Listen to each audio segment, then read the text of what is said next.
slow up, no I don't take shit. I got no love for the fakeness. If you wanna play tough and wanna hate this, I'll always show up. Good afternoon and welcome. We have an exciting session that's coming up, the Great Zoroastrian Debate. A diverse group of young Zoroastrians have taken the stage and are offering unique perspectives and life experiences on these weighty matters. For the first time on stage, statements challenging the status quo will be presented, igniting discourse and inviting scrutiny from all angles. We would like to acknowledge and thank Yasmin and Shapur Parvari for their sponsorship and continuous support towards the community and specifically the youth. As audience members, you'll also play an integral role in shaping the conversation. Through real-time anonymous voting, your opinions will be tallied and projected live on screen, offering insight into the diversity and perspectives within our community. Before each question, we will ask each of you to agree or disagree with each of the statements, and after the statement is debated, we will offer another round of voting to see the perspectives, whether they changed, stayed the same. It'll be interesting to see. Tanya will get into the details of how you guys can participate in that later. We understand that many of these topics are sensitive. However, we hope that by engaging in candid discussions and confronting challenging questions head-on, we can cultivate a greater sense of compassion and mutual respect for one another. Together, let us harness the power of discourse to enrich our understanding, strengthen our bonds, and pave the way for a brighter future for Zoroastrianism in North America and beyond. On that note, we will not tolerate any disrespect towards our participants. Those who display such behavior will be asked to leave. That does include the audience members or anyone who does share their opinion today. Our moderator today is Tanya Hoshi, an award-winning Canadian filmmaker with over a decade of experience producing films, web series, digital content, and advertisements. Tanya was appointed the first Chief Social Media Officer of Fizana in 2020 and is currently the chair of the newly formed Communications Committee. Over the past few years, Tanya has helped expand Fizana and their social media. She has been a speaker at several congresses, including the 2019 Youth Congress in LA, the 22 World Congress in New York, and the 2023 Youth Congress in London. Tanya's commitment to her community and achievements in her career led her to be awarded the Outstanding Youth Award at the 2023 World Zoroastrian Congress in New York. Let's please give a warm welcome to Tanya.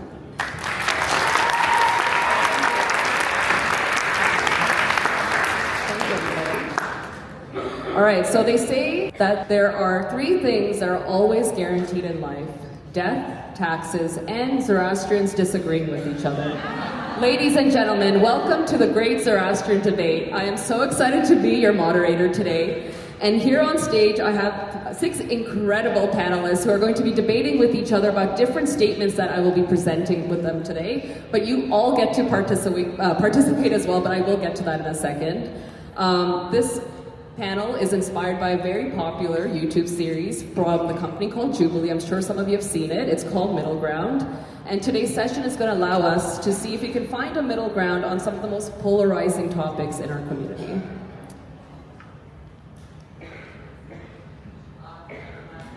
Give me a second. Here we go. That's me. And that's my beautiful panelists. And now I would love for all of you to take your phones out, connect to the Wi-Fi if you need to, and you're going to scan that code. The way you do that is you open your camera app and you point it at that QR code over there on the right. It's going to show you a little link. You're going to click it and you're going to be right in there. So here's how it's going to work. I'm going to read a statement. Our panelists on stage are either going to agree or disagree with that statement, and then they're going to have an opportunity to discuss and debate. At the same time, when I read out the statement, you, the audience, also gets to choose if you agree or disagree with that statement. After the discussion for every statement is over, I'm going to invite you all again to re-vote so that we can see if your opinion might have changed based on the discussion we have here on stage. How does that sound, everyone? Are we ready? Yeah. Okay. Is everyone into the Mentimeter? Yeah. All right, because that QR code is going. Let's get into it. Let's have fun. Let's go. All right, so let me invite our panelists to stand up, go behind your chairs, and today's first statement is, today youth practice Zoroastrianism appropriately in North America. Now my panelists, if you agree with that statement, please take a seat. If you disagree with that statement, stay standing. All right, so I would now love to invite Daisy, if you'd like to go first, and let us know, why do you agree with that statement? Well, hi everybody.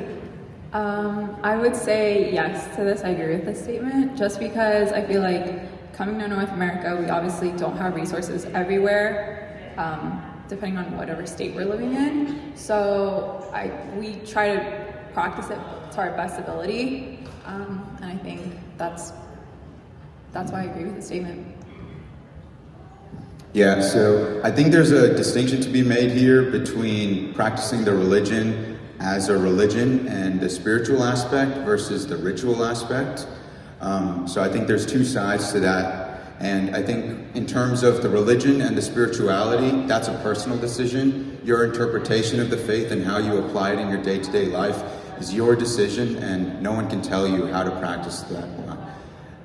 In terms of the ritual aspect, like Daisy said, I think limitations in North America force us to find new ways to practice the rituals or vary things in our ritualistic practices to accommodate the environment that we're in. We do our best to maintain our agyaris with like an atash zadga instead of an adharan, and that's just the way that we find our best path to following the faith. I don't think it's wrong. I think it's just the way we have to adapt to the environment that we're in. Hi, my name is Afriti. I also agree with the statement that Zoroastrians practice appropriately here in North America. For me, when I looked at this question, I thought more on the terms of how active and engaged our youth are today in our community. And they still choose to be. Here today, we have almost under 40 being 40% of the people here. So just the thought of the fact that these children and these people, young adults, are choosing to come back and spend their Christmas break here, meeting new people, being a part of the community, voicing their opinions is very important to understand and value. And additionally beyond that, I mean, our youth are going out, getting educated, coming back, and still participating in their own local communities as a young adult, which matters because that means that you're also creating the next set of leaders and members to take over this practice of Zoroastrianism here in North America over time. Thank you. Poruz, would you like to say anything? We're good. So now I invite our disagreeers to take a seat, and we're going to have you make your case as well. I do want to point out we're pretty much almost split on agree and disagree from our audience members. Kaizeen, would you like to go first? My name is Kaizeen, and I would absolutely agree with a lot of the points you guys said, that it is most important, practice from your heart and, do what you think is right. And I think living in North America, away from, Atish Barons and Agyaris, we do have to do whatever we can to, try and do our best. But at the same time, I think that, instead of, something that is great about our generation versus our parents is that we do always question why and why we have rituals and things like that. But I think there is also a very big trend saying that, anything that's traditional or conservative is, there just because it's antiquated and because, it's not something that we need to be doing or should be doing. And so that is something that, I think we could see more of and, a better understanding of, why we practice things and why our parents and grandparents practice things the way they did in the past. Zubin? Check. You know, hear me? Okay, great. Hi, my name is Zubin Mistry. Glad to be here. Pretty much the reason why I disagree with this is because at the end of the day, even though we do have information available, it's, in my opinion, it's not widely used. Now, we have people here out of Congress, and we mentioned earlier, what was mentioned earlier, what you had said, we have 40% of the crowd here at this Congress is youth, but remember, there's a lot of barriers to show up to this. There's a lot of barriers in general for our community. Everything from a language, from an understanding, and from a belief perspective. At the end of the day, even from a ritualistic perspective, I don't know I got married I had a proper Zoroastrian wedding. I still don't know the processes and procedures.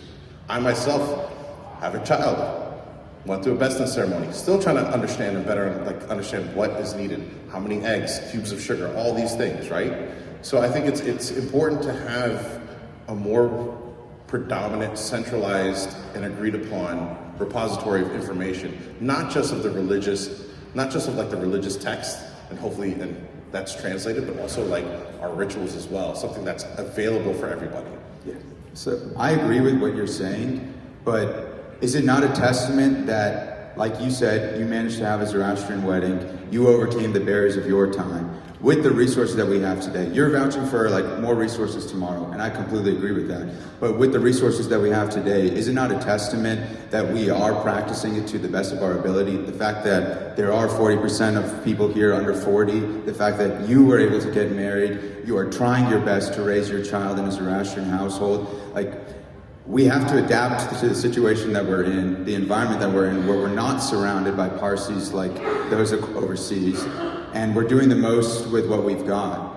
I'm not saying that can't get better, but in terms of the question today, like in the status quo, wouldn't you agree that we are practicing this to the best of our abilities? We are, to your point, yes, we are doing the best what we can with what we have. I do agree with you on that. My thing is that I was lucky. I come from a very religious family. My mom knows everything. She prays. She taught me all of my prayers, right? I learned all that. I go to her. I don't even know my own Roj date. I go to her. She reminds me. I'm the same way. Yeah. But you know what I'm saying? But I've come across other families and other people who've grown up in India, sure, that they're like, what's the ceremony? What are the processes for this? What do we need to do? Right? And so what I'm saying is what happens when you don't have that community? What happens when you're in the middle of nowhere? What happens for people who are not necessarily Parsi but Iranian? How can we kind of incorporate all that into one solidified resource and get that information out there? I want to open it up for everybody on the panel. Does anyone feel like in some ways us as youth in North America are missing out in experiencing the religion in any way? I think there's certain cultural aspects that we might not be taking full advantage of. So in India, there's bogs and colonies that people live in, and it's kind of nice to be surrounded by your community, versus here, people are more spread out, so it's a little bit harder to get in touch. But that's why I think we're doing our best, and things like this are really great because they get to bring us together and get some of that community experience. So while I think there's unique constraints that we experience in North America, we are trying our best, and I think we're doing a good job at it. Thank you. Awesome. Yes, please. Give them a round of applause. That's great. All right, audience. Let's vote one more time. So I think when we first voted before when the statement was read aloud, we're at 137 agree. Is that how many people physically are in this room? 137 plus 127, wow. And then 127 people disagreed. So I'm going to give you one more chance.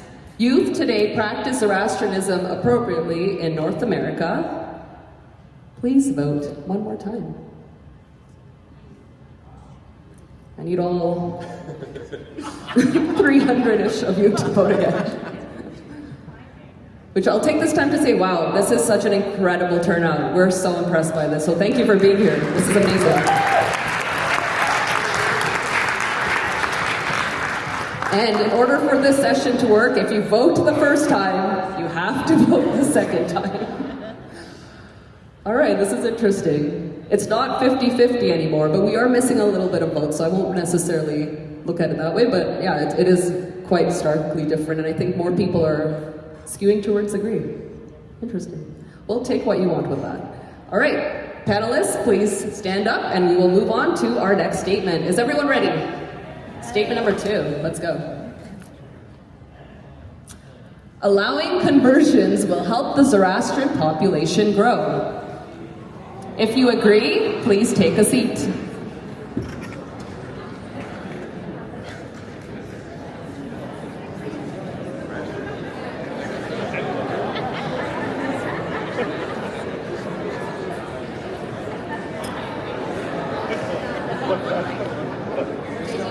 Oh, here we go. Get your votes in. 3, 2, 1, and panelists take a look, and it's going. Allowing conversions will help the Zoroastrian population grow. So for those of you who say agree, I would love to invite one of you to say why. Hi. So I do believe that allowing conversions will help the Zoroastrian population grow.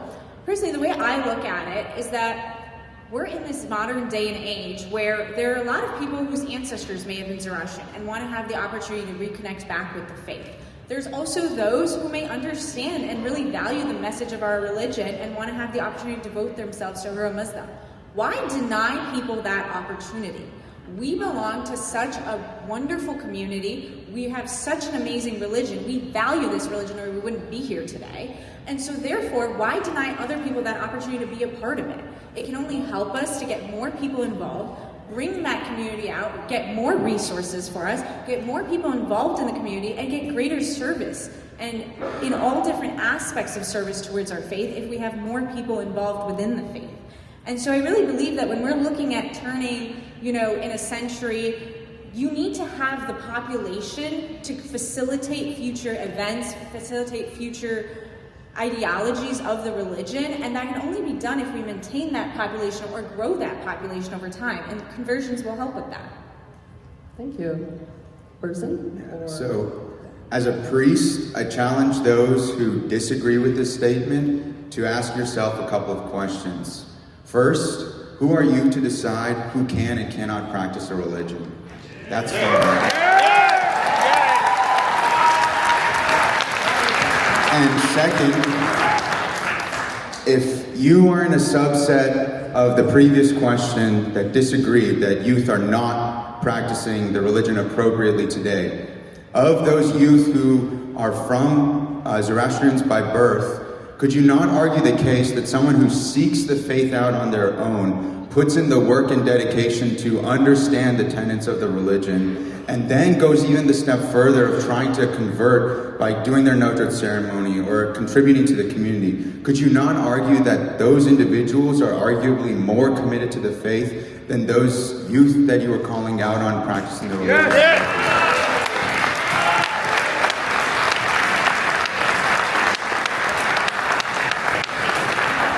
All right, I would love to invite our disagreeers to take a seat. And Kaizeen, we'll start with you. So I would say that I am actually 50-50 on this question, but I chose to stand. So I do believe, yes, conversion is a way to help our religion and our culture grow, but at the same time, I think it's not the way and the only way that we need to be, stressing and, encouraging people to do as well. I think a really important step is also, embracing children of mixed marriages and, whose mothers are Zoroastrian, who, like you said, who has decided that only if your father is Zoroastrian, but if your mother is not, it's okay to be Zoroastrian, whereas vice versa, it isn't. For me, my faith, my religion, my sense of tradition came mostly from my mother's side of the family because I grew up being raised by my grandmother, who was very religious and, made us religious as well. So I think that, while I don't disagree that, conversion is something that would help, and, I agree that if somebody has made the effort and done the work and, is seeking that, it's something for us to consider. I think there's a lot more that we need to be asking ourselves, and, is this truly the one way forward to growing our religion? But you say it would help the Zoroastrian population. I mean, I think, yeah, it would help, and I agree with that, but again, there's more things we can do to help, too. Yeah. And, something we mentioned earlier is, all the rituals and things like that that come with it. A lot of our rituals are cultural. They're not necessarily based in our religion. They're not written in the Vandita. They're not, written elsewhere. These are things that we carry on, from our families, from our parents, and things like that. And those are things that are, at risk of being lost. Thank you. Does anyone else want to say anything? For my opinion, I think conversion would definitely help the Zoroastrian population grow. If you look at our numbers, How many Zoroastrians are left on Earth? Can anyone give me a number? 65,000. 130,000. All right, so let's say 130,000, right? Compared to other populations on Earth like Christianity, Islam, Buddhism, Judaism. At the end of the day, we have to be able to grow. And this day and age where our culture is actually, like, when you have professors saying that Zoroastrianism is dead, that's not a good thing for us. That's not a good thing for any of us, whether you're Parsi or Iranian. It's not good at all. We need to be able to grow our population. In my opinion, if you want to be part of it, if you truly believe you're a Zoroastrian, who are we to tell you that you can't be one? As long as you're a productive member of our community, we should never deny anybody of that. I grew up with teachers who were Catholic that taught Zoroastrianism. Like, in my opinion, they were more of a Zoroastrian than other Zoroastrians that I grew up with. Like, I think out of the Zoroastrians I grew up with, I'm the only one that still wears the subject custody, that still prays, that's still involved in the community. That says a lot. So that's just my opinion. Yes, thank you, Zubin. I want to add a side question to this. So for the past almost 5 years, I've been running Fazana's social media channels alongside the Return to Roots and the Youth Leaders Forum channels. And constantly, I'm talking on almost a daily basis, the most common question we get in our DMs is, I want to convert to Zoroastrianism, how do I do it? And I can't answer that question. So I'm curious for you, all of you here on the stage, do you feel like Fazana should take a stance on that and actually give an answer in the future? How do you feel about that? Yes. I was going to say, Burzin, you're the Muppet. I would say find your friendly neighborhood local priest. I think Fazana doesn't necessarily need to take a stance on that, but I do think Fazana should give the resources for those seeking that. I'm not sure if this exists, and I guess this goes back to Zubin's point about not having like a central database for information, but maybe like a log of where priests live, or like at least the communities that they participate in, that would enable someone to reach out and get some opinions or some input on how to actually convert. Thank you. And to your point, I think even especially utilizing Zaina, utilizing these youth groups, utilizing these congresses, making it open not just to the Zoroastrian population, but non-Zoroastrian population, to say, hey, come check us out, come see who we are. If there's something you might be interested in, or if you feel like you want to find some level of purpose or community, come check us out. We have good food and beautiful people. Thank you. All right, so audience members, get ready. We are going to be re-voting for a second time. Thank you, everybody on stage. So again, allowing conversions will help the Zoroastrian population grow. Let's see if the discussion might have changed your mind.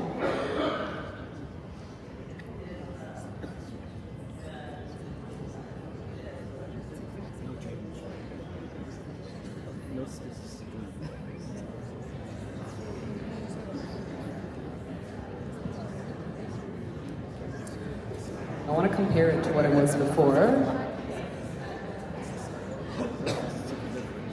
Okay, almost exactly the same. I think we might have changed the viewpoint of like 3 people. Or they didn't vote. All right, great. So, panelists, I invite you to stand up again. Let's move on to our third statement.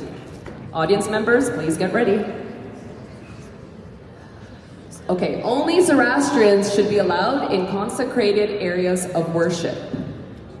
If you agree, please take a seat. If you disagree, please stay standing. And I'm giving the audience members another 3 seconds to vote.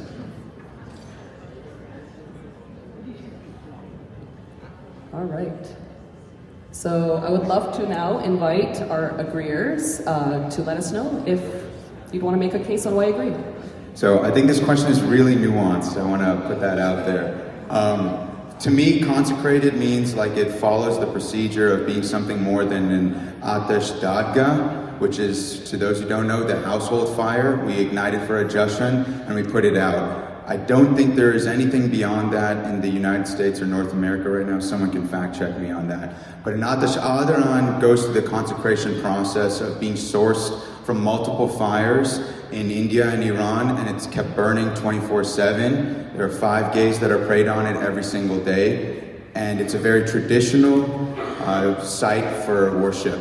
And I think by that virtue, that's what I consider a consecrated space. So when I'm agreeing with the statement, I'm referring to Iranian and Indian Agyaris.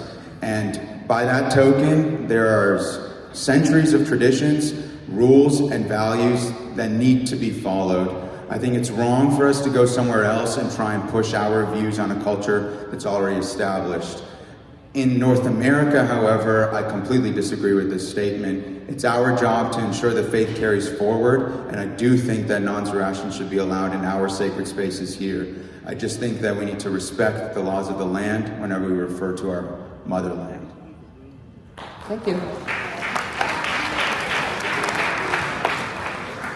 I would absolutely echo what Burzin says. In North America, the Atashkades, Atashdatgas are, Daramiras are basically Atashdatgas, so, they're not consecrated, they don't have the same holy spiritual vibrations that, are in our Atashbarams and Agyaris in India, and I think that it's actually something to our advantage, like Zubin was saying, let's educate the people around us in our community about what our religion is about. This is something that they could never do in India or Iran.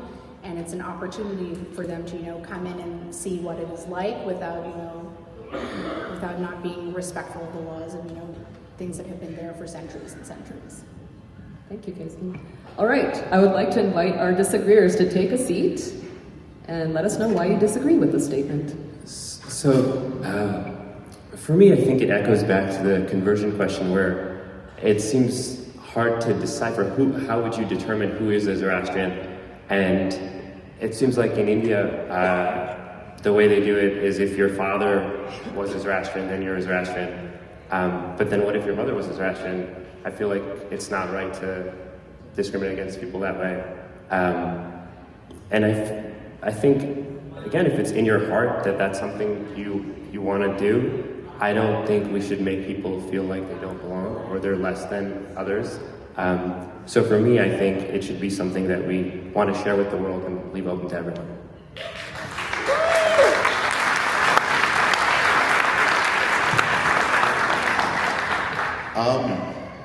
I'm 50-50 on this, but I also understand, through my experiences, when people are like, what's a Zoroastrian? Who are you? Where do you pray?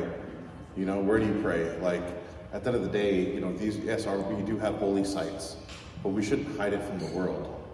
That in my opinion, kind of kills us, almost.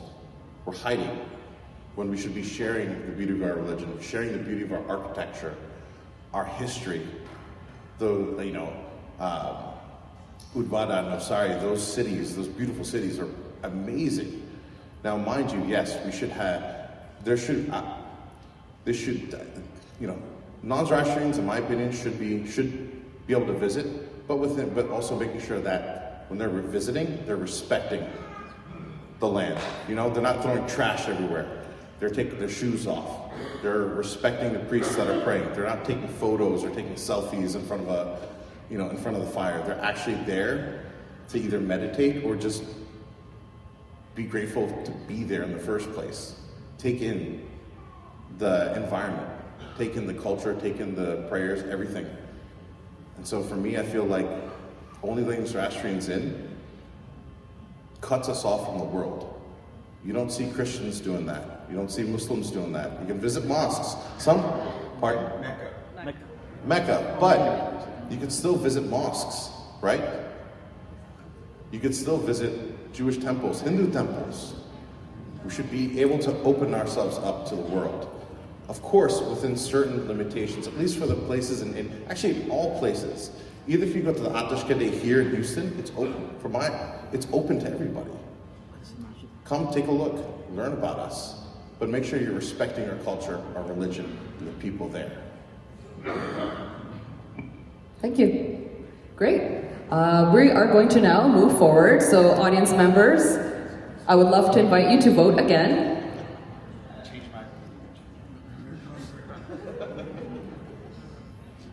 For those that didn't hear, Zubin convinced me.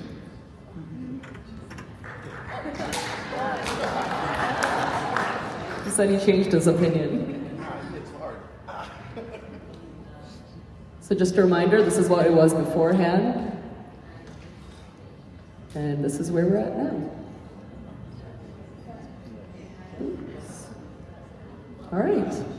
All right, panelists, please rise, and we are going to move on to the next statement. I do want to take this brief moment to just let everyone know that on stage we have equal parts millennials and Gen Z. We have both men and women, and we actually have two Mobbids on stage, both Poruz and, in person are both Mobbids.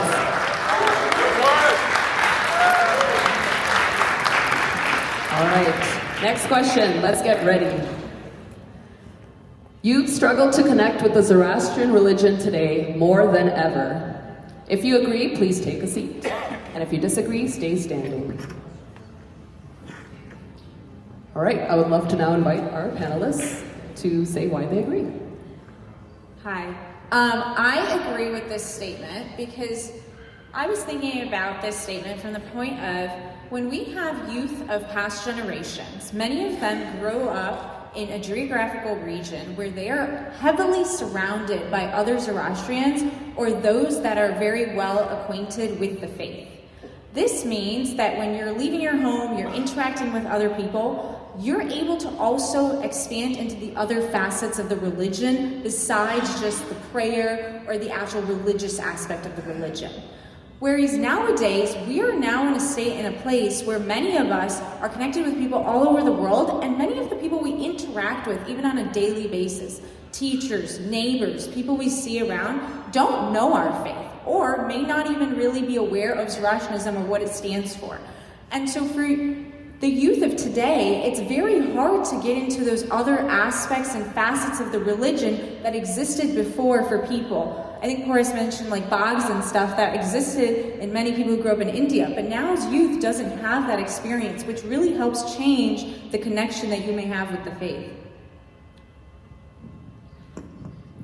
I totally agree with what Afriti said. I also wanted to add that there are places that don't, or like states in the United States that don't have centers or associations that they can go to, or the people live really far. I personally live like an hour away from my association. Growing up, I didn't feel connected to my religion. I got involved by joining my board of my association, and that's how I felt connected, because I saw youth actually showing up, and I was like encouraged. I was like, you know what, these people are going, let me go too, because I was like, hey, those are my friends. I rock with them. I vibe with them. Let's go. Look, it's kind of like a little hangout. So I think that also helped me to feel more connected with my religion. But I do think that's one of like the biggest things I've struggled with. All right, and I would like to now invite Kaizeen to take a seat and let us know why you disagree with this statement.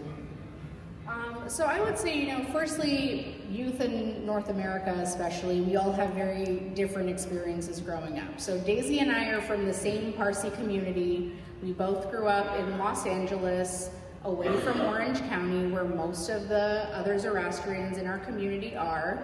But in my generation, which is, just a couple of years above Daisy's, we had a lot of youth our age. And so, even before we had our Zoroastrian Center, we used to meet up at, Dogdo and Timta Narjani's house for prayer classes.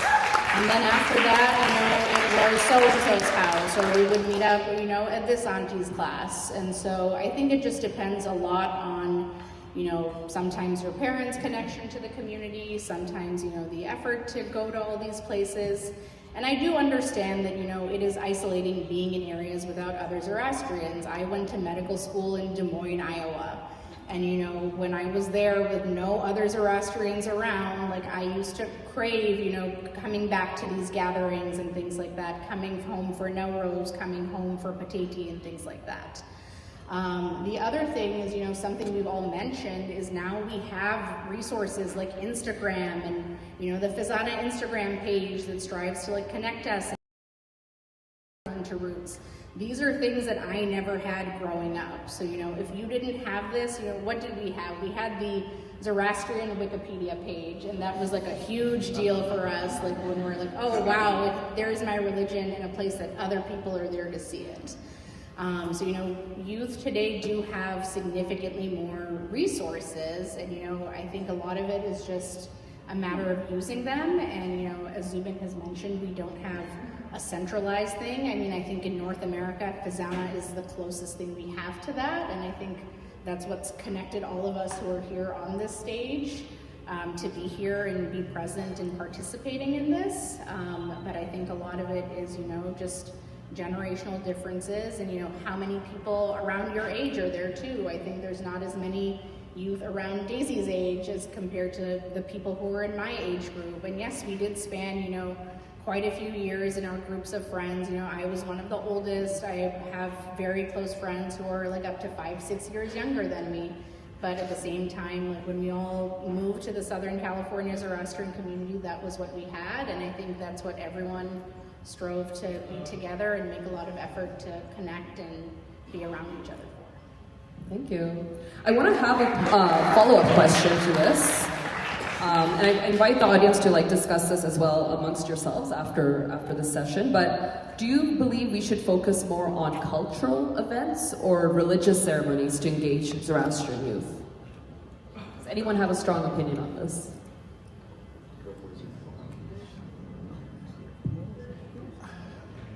I would say religious. The reason why is from a cultural point. We have two major cultures in our religion, Parsi and Iranian. And from my experience, there tends to be quite a divide in that. And personally for me, tired of the division. I think what we need to do is kind of go far first with the religion. It's true. I think we should go with religion first. And by going with religion first, then all the traditions and customs and things come with that. Not just from the Parsi side, but from everyone else that is Zoroastrian, whether you're from Iran, Afghanistan, Russia, China, doesn't matter, right? If you go if you go that far first, everything else will follow. That's my opinion. So I disagree with you for the same reason. I think religion is the common denominator. It's easy to unite around that. The cultural differences are like a hot area. And I think by celebrating the cultures of both sides, you can reinforce that. Like I can be a Parsi and a friend within another Iranian youth, and we can bond over our common faith and celebrate our differences in culture. And I think that's what America is all about. And I also think that the cultural aspect is easier to address. I think in the previous session about the Gathas, there was a discussion about how there's a movement away from prayers due to either like a lack of misunderstanding or a presence of misunderstanding or a decreased drive to find the translations and truly understand what we're praying. Culture is a lot easier to address, and I think that's like the foot in the door to reinforcing youth today, Thank you. I want to add to what Burzin said. I think to me, I agree that culture is the foot in the door, and what that does is when someone moves to a new community or gets involved in a new community, when they step in with the culture, then they get the idea and the knowledge about why we do things the way we do and why we don't do things the way we do. And also it helps them start having a sense of respect for the religion, or it helps to help them start having a sense of understanding for the religion. And when you start having that respect for the religion, that helps you then feel the need to support rituals or feel the need to support the more, religious aspects of the religion if you have a good understanding or a good community to build that around. I would also say cultural. One thing that comes to mind is earlier this year I signed up for a Z camp in Southern California, and what I didn't realize until I got there was that my brother and I were the only Parsis there. It was all Iranis, but they made us feel really at home. They never made us feel like we didn't belong or anything. They were curious. We learned a lot, and so I think even if there's a cultural divide, I think having these cultural events allows people to learn more about everybody's culture and celebrate that great farmer first religion that we share together. Thank you for this. All right, panelists, I'm going to have you stand up. Is everyone having fun so far? Awesome. Let's move Oh yeah, we're going to. Let's do it. We're gonna revote. Go ahead. 5 seconds. There's a code at the top of the screen. Can you see that? If you go to menti.com, M-E-N-T-I. Thanks, Burzin. Just a reminder, this is what it was beforehand. 188 agree, 78 disagree. And we lost a bunch of you. Where did you go? I think it's about similar. All right, next question. Religion is the most important part of my everyday life. Do you agree or do you disagree? If you agree, panelists, please take a seat. Oh, I was not expecting this. This is going to be an interesting debate, if at all. All right, panelists, you clearly disagree. Take a seat. Does anyone want to say why they disagree with the statement? I can go first. I would say that I disagree with the statement just because it's not like I'm out here praying 5 times a day. I do my custody like after my shower, in the night. Do I forget? Yeah. But I think I've taken the aspects of Zoroastrianism, like good words, good thoughts, good deeds, and I've implemented that into my morals and my values and carried that on. So in that sense, yes, it is part of my everyday life. But I'm not out here oh my gosh, it's this time, I need to go pray, So that's why I disagree with the statement. Yeah, I think I agree with Daisy. I think religion is more of a way of life for me than the focus of my life. So when I looked at this question, I thought about the fact of today we hold a lot of different roles in society. And when we do that, religion is an important part of your life, but it ends up, at least for me, not being the most important part of my life. And I'm okay with that because I thought about then the question of what is the most important part of my life? And I came up with the answer of humanism. And what I mean by that is that I believe that if religion is not the most important part of your life, then acting in a way of humanity should always take precedence over any sort of focus on strict adherence to religious dogma. And so for me, when you wake up in the morning, my first question is, how am I going to be a good human today, more than how am I going to be a good Zoroastrian today?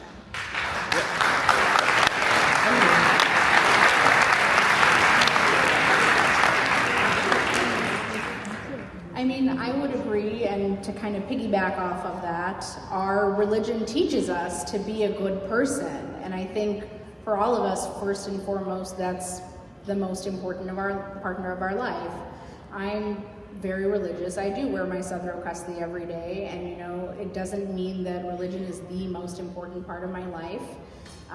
But I think, we all strive to practice, what Zoroastrianism teaches us. It's why we choose the professions we go into. It's why we act towards other people the way we do. And I think a lot of that has a lot more stress and importance than, following, like she said, the traditional dogma and word for word verbatim practices of religion. All right. Audience members, let's vote again. Religion is the most important part of my everyday life.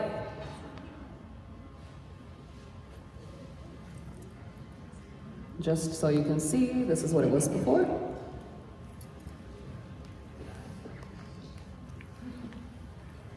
Ooh, interesting. I think we've shifted slightly over to more agree. If I'm looking at it correctly.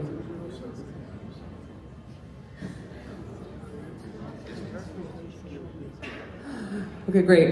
Panelists, I would like to invite you now to stand. And I feel like you're being too nice, so I'm going to give you a little spicier question now. I find it easy to date Zoroastrians while living in North America.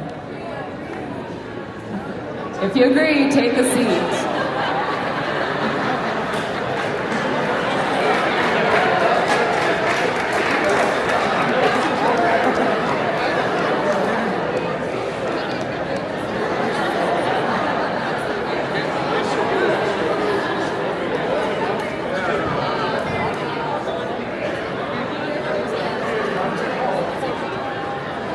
I want to see what people voted.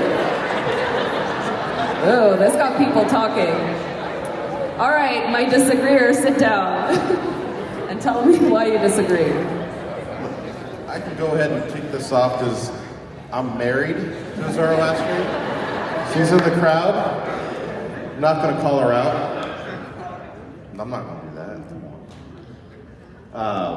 I found it extremely difficult to find a Zoroastrian to like date. Like prior to getting married, I found it really difficult. And honestly, I truly believe it was like through the hand of God and luck, that's how I was able to get my wife.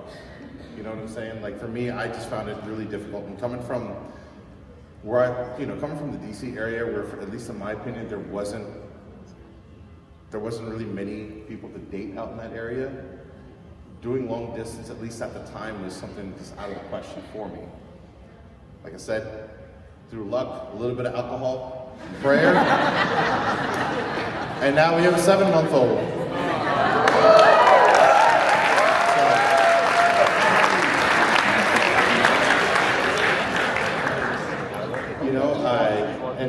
I never grew up in I'm originally from the DC area. I live in Houston, and the Houston community is massive. It's huge. It's very it's pretty much like a way of life almost. And for folks who live in communities like Houston or Cali, those massive communities, I'm sure it's probably easier, but in general, it was difficult, at least from my opinion, to find someone. And yeah, I'm super happy where I'm at. Thanks, Zubin. Let's go ahead, Kaizeen. Well, coming from California, I would very much still agree with that it was extremely stressful and hard to date Zoroastrianism or other Zoroastrians while living in North America. Zubin is married. I am the next one off the market. I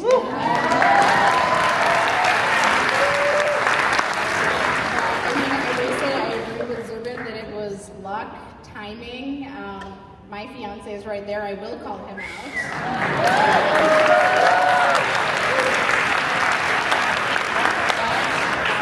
I had to import him from Pakistan. So, especially being a traditional Zoroastrian, I think that made it even more difficult because, being someone who grew up in a traditional family and has certain beliefs and wears my sadro kasti every day, it's even hard to find people in North America who share the same values as you. And I think that's what makes it really challenging, is because we have such a broad range of what's important to us and what we identify with. And a lot of it is time. Sorab and I met when we were 20 years old at the Dubai Congress in 2009. And at that time, it was the furthest thing that we expected from either of each other to meet each other again 13 years later.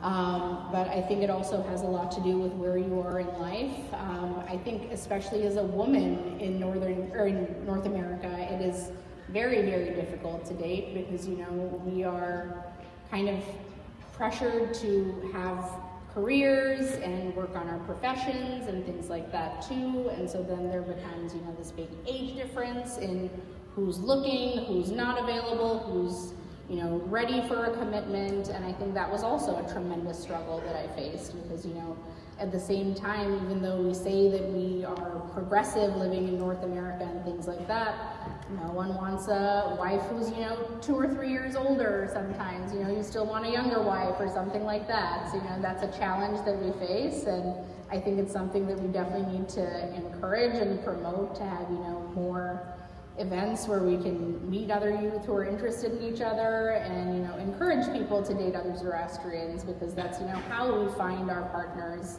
Because it's kind of a numbers game too, where, the more people you meet, the more likely you are to find someone who is compatible with you. Thank you.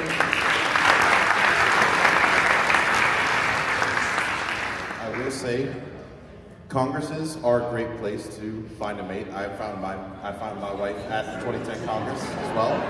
No, it really is. It's a great opportunity. And honestly, when you have more events, getting more youth involved, it's just, creating those opportunities for people to actually meet, mingle, and really get to know one another. I don't want to scare anyone, but your future spouse might be sitting right next to you. You might meet them again in 13 years.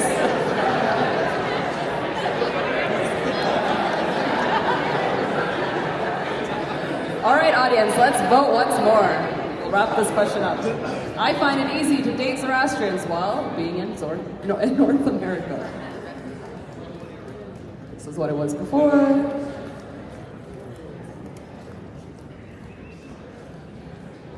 And majority still pretty much disagree, just like my panelists today.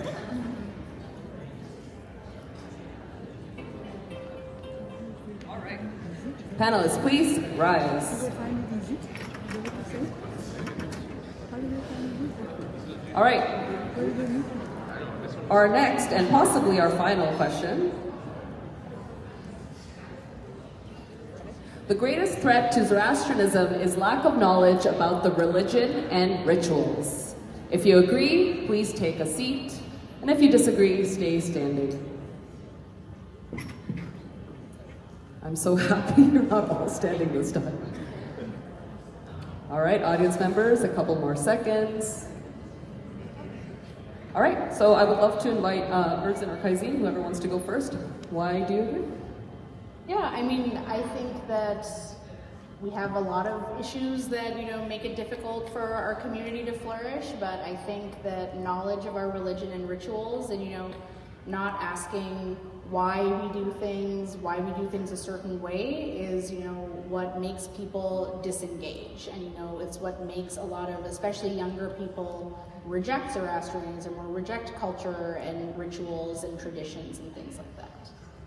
Yeah, I'm kind of surprised to see Zubin standing up, but this is going off of your previous answer. I think right now we're doing the best with what we have, but I think moving forward there needs to be a better resource for knowledge, religion, and rituals. Obviously we have communities that we're raised in that afford us those opportunities, but for those that aren't in those communities, it's a bit of a struggle, and to carry the faith forward, I think, a database or something like that where we can find all of this information would be helpful, and I agree with the statement. Thank you. All right, I would love to invite the rest of you to take a seat and let us know, why do you disagree with this statement? Hi. Okay, so the greatest threat to Zoroastrianism, in my opinion, is not the lack of knowledge about religion and rituals. And I looked at this question on the basis of, okay, what is then to me the biggest threat? And just to kind of pivot from that, I think the biggest threat would be our inability to possibly adapt to what is now the future of what Zoroastrianism ideology should look like and will look like in the next, 50, 100 years. So to me, I think that if we don't take this time right now to adapt to what is going to be the future, accepting, marriages of different people from different religions, accepting our LGBTQ community, taking the time to bring in mobids from different areas of life. These are controversial topics, but if we increase that level of acceptance of who we have, if we change our beliefs of what the future of Zoroastrians, what they look like, what they act like, what they do is going to be different than what it is today, then only will the religion progress. And if we choose not to, that would be our biggest threat, because we would not have the religion. And I really believe that when you have an acceptance to other people, when you build that acceptance, they will take the time to learn the religion and rituals. If you give them that feeling of this is where I belong, then they're happy to be there, and they will commit their time, their money, their energy to you.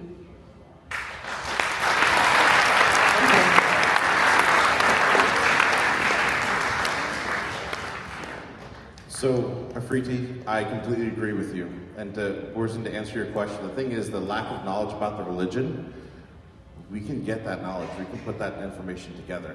That's not a difficult thing, but our religion needs to be able to adapt to the way the world is now. We're not back in the 1920s or 1930s where it was darn near impossible to go across the ocean. Now with globalization, everyone's flying everywhere. We have to be able to adapt with the times. We have to be able to move with whatever's coming our way. And honestly, with such a small population, if we don't adapt, we're dead. And that's evolution in general. Survival of the fittest. We have to be able to adapt and move forward. I actually, I agree with that to some extent, but I also think the greatest threat is that we are so divided, and there's those among us who want to change and adapt. There's also some who are a little bit more traditional, and I think the greatest thing we could do is actually try to find a way to love and accept each other even if we have differences in opinion. And so while I totally wholeheartedly agree that we probably do need to adapt, I think we want to do so in a way that also makes people who maybe don't want to change things from the way they grew up also feel included and loved and accepted for those beliefs as well. Thank you. I do want to get to our last question, so let's quickly wrap this one up, and we will try to get that last one in. So audience members, quickly vote. This is what we were at before. This is where we're at now. Audience, you need to vote quicker. Let's go. All right. Final question.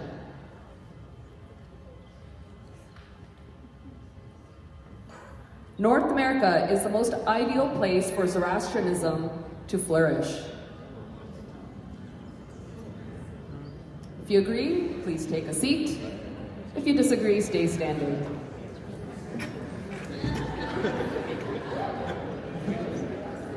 All right. I would love to invite someone to speak up.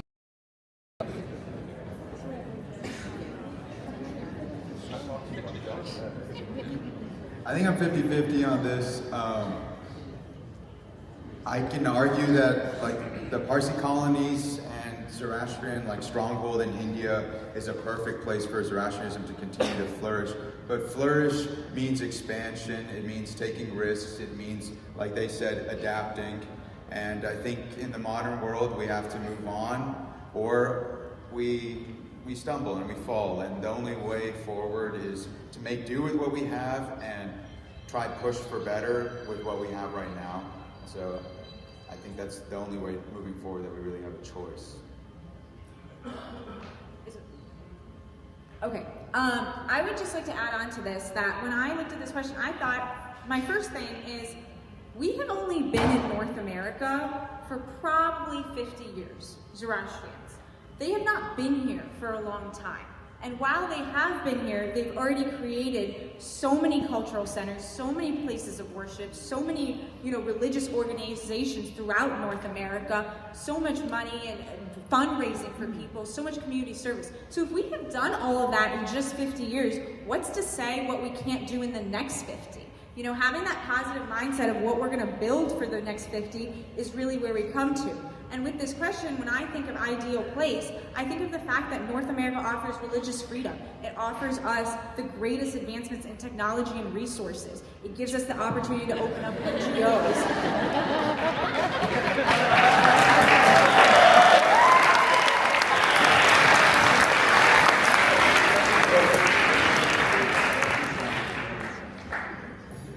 Daisy, actually, I would love to hear from you. Why you changed your mind? So I was on. Yeah, can you hear me? Okay. I was originally 50-50, but Afriti convinced me. I would say what swayed me to sit down was that she did bring up a good point of the fact that. No? Yeah? Better? Okay. Sorry. What was I saying? She brought up the point that we've not been here for that many years, but with the fact that we have religious freedom and the ability, so many resources, the ability to basically do whatever we want, I think that does help us in our case. So that's why I decided to sit. All right, one final time, I would love to invite the audience to vote. North America is the most ideal place for Zoroastrianism to flourish. This is what we were at before. Wait, I want to know why Daisy, why did you say disagree before? I was 50-50. Yeah, so is there another... So the question is, why did Daisy disagree before? Is there another better country? No, I was just thinking about what makes it different. Because for instance, India, right? I think America is very influential in influencing other parts of the world. Obviously, just because we have a lot of power. But I was like thinking of India and my cousins in India and stuff like that, and their parents are more like open-minded now, and they're not very like traditional like we think. I think we all have this like perspective that, oh, these people are, because they come from basically like the homeland, they're going to be traditional. But that's not always the case, because Western influences are so powerful. It can sway a person, especially if you have like your kids telling you stuff. It's very easy for that to sway a person, so that's why I was like, disagree. Thank you. Thank you, Daisy. All right. So thank you, everyone. Before you leave and before we wrap up, I do want to say thank you to Daisy, Burzin, Afriti, Kaizeen, Zubin, Poruz for being so brave and being on the stage. It takes so much courage to be vulnerable and answer these questions and put a face to your opinion, right? It's so easy to do this anonymously, but you guys are on stage. And no one's gonna cancel you. I have so much respect for every single one of you for honestly stating your opinion in such a beautifully respectful way. And I think that's the way we need to have some of these conversations when we have differences in opinion. And I'm reminded on why I wanted to bring this session to the Congress, and it's because I genuinely believe that the current generation of youth that we have here today in our community, they're so much better equipped to set our differences aside in order to just win collectively. Like at an individual level, we may win an argument against one of us, but then at a larger scale, we actually alienate each other and we lose when we do that. So we win together as a community when we work together and we respect each other despite our differences. And I feel like we kind of saw some level of that here today. As Zoroastrians, and I don't have to say this, you all know that, we're highly respected thanks to so many who were before us, who focused on doing good rather than simply being right. And I think there's something to be said about that, doing good and making a difference in humanity rather than just using your legacy to constantly be right and trying to, argue with others just so you can have the upper hand.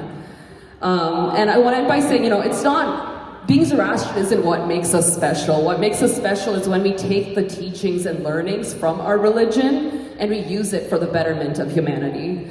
And I want to leave that kind of final thing for you to reflect on. So thank you, everyone. It was a pleasure being a moderator today. And thank you for listening and participating. Thank you, everyone. Thank you, Tanya.